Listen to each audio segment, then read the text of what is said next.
राधे राधे बच्चों, आप सभी का स्वागत है आपके प्यारे से यूट्यूब चैनल निहोरा बीएससी में।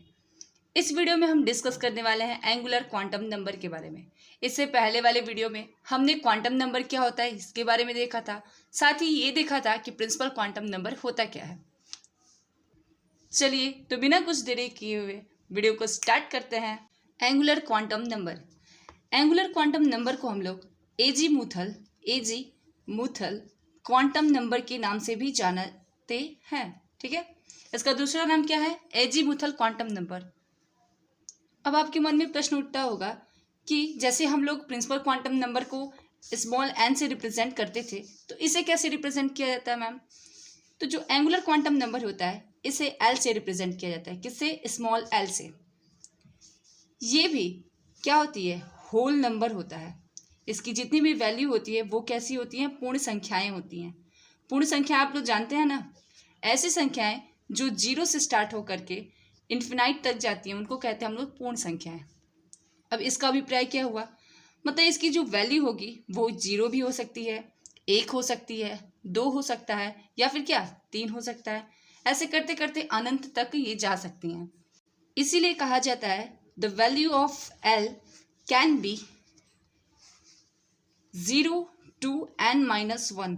मतलब जो वैल्यू होती है एल का उसका मान जीरो और n-1 के बराबर होता है। n-1 मतलब अगर मान लीजिए हम लेते हैं कि n का वैल्यू 1 है, तब l की वैल्यू क्या होगी?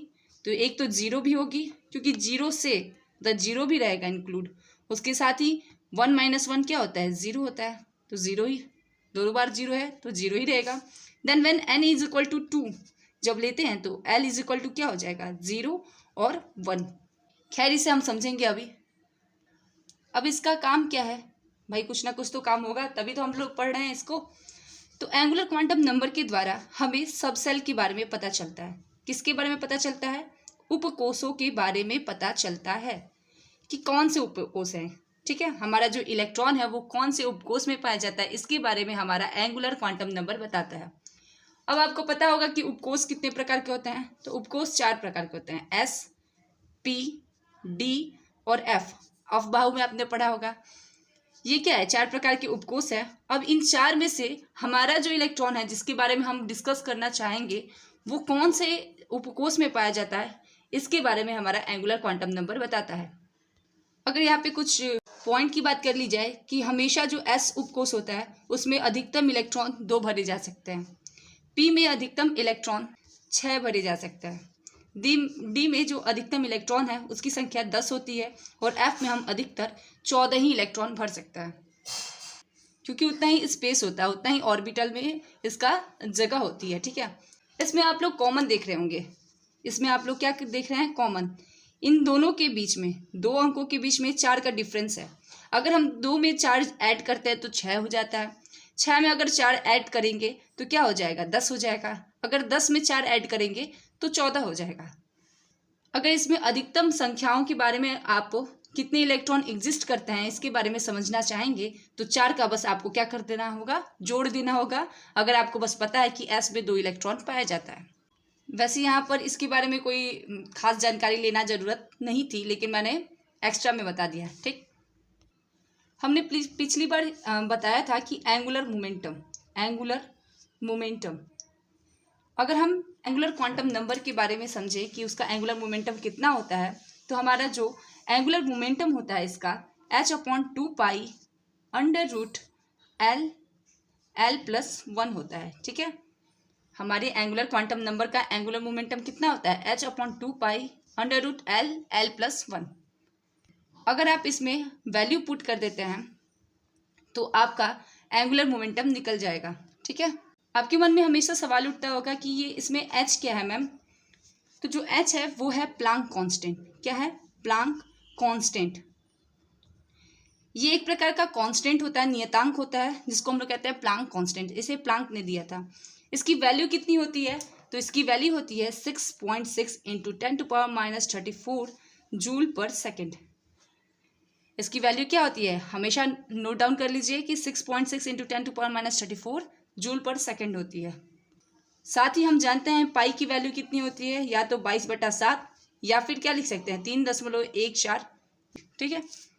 तो अगर आप इसकी वैल्यू मतलब एच की वैल्यू और पाई की वैल्यू रख देंगे, साथ ही आपको एल दिया होगा, क्वेश्चन में हमेशा क्या एल दिया होगा तभी पूछेगा, तो आप जब इसको पुट कर देंगे जो भी वैल्यू आएगी वो क्या होगी, हमारा एंगुलर मोमेंटम होगा उस इलेक्ट्रॉन का।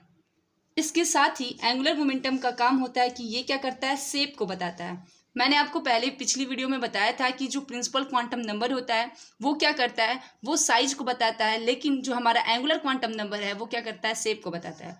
और शेप मतलब क्या होती है, आकृति। आकृति मतलब कैसा होगा, डंबल होगा या फिर हमारा स्फेरिकल होगा, गोल होगा, ठीक है, कि डबल डंबल होगा, यही सब ना होते हैं शेप। तो इसके बारे में बताएगा कि जो हमारा सब सेल है वो किस शेप का है। तो चलिए इसको थोड़ा समझ लेते हैं।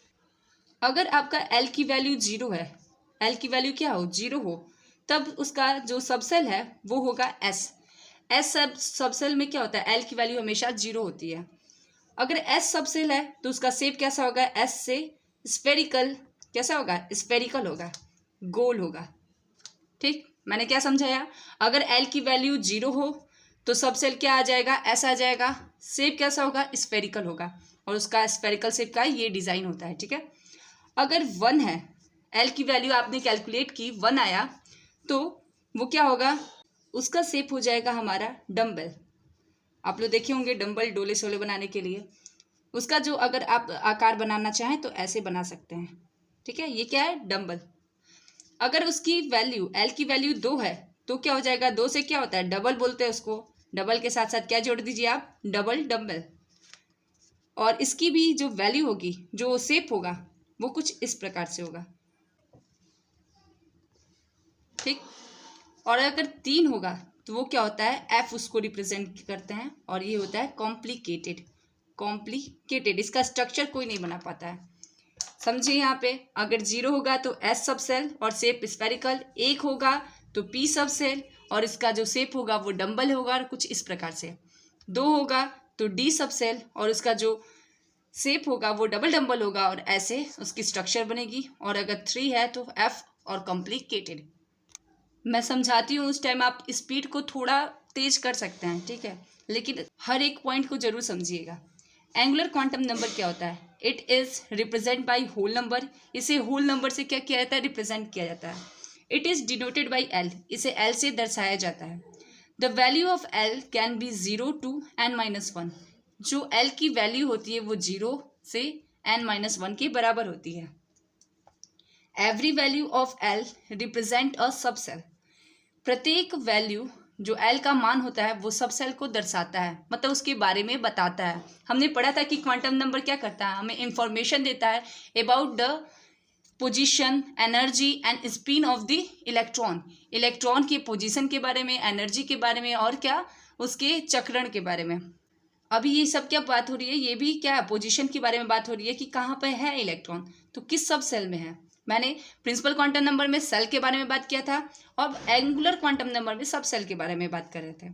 The angular momentum of the electron in subshell is h/2π√L bracket में L+1। The different value of L represent following subshell. जो अलग अलग वैल्यू होती है एल की, वो अलग अलग सब सेल को दर्शाता है। अगर एल की वैल्यू 0 होगी, सब सेल कौन सा होगा, एस होगा, और शेप कैसा होगा, स्फेरिकल होगा। अगर एल की वैल्यू 1 है then subshell is P and shape is dumbbell. अगर एल की वैल्यू 2 है और subshell is D then shape is double dumbbell. और अगर L is equal to 3 then subshell is F and shape is complicated. L explain the shape of the shell. Subshell ये क्या करता है, सब cell की shape को भी बताता है। मैंने थोड़ी देर पहले ही आपको समझाया कैसा कैसा इन सब का शेप होता है, ठीक है। आई होप ये वीडियो आपके लिए बहुत ही हेल्पफुल हुआ होगा। प्लीज़ थोड़ा सा भी हेल्पफुल हुआ हो तो वीडियो को लाइक कीजिएगा, सब्सक्राइब कीजिएगा और कमेंट करना बिल्कुल मत भूलिएगा। Thank you.